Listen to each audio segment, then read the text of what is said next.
To record our entire computer screen without any third-party application, we will use Xbox Game Bar.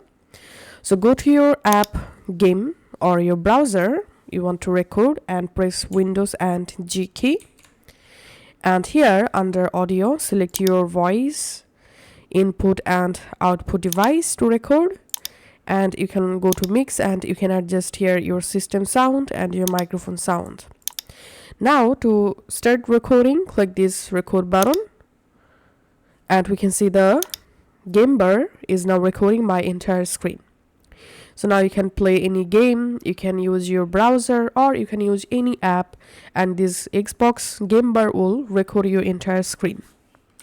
But this Xbox Game Bar has a limitation. Records apps and browser will work and not File Explorer or desktop alone. So if you want to record your File Explorer or your desktop, then this application will not record your screen.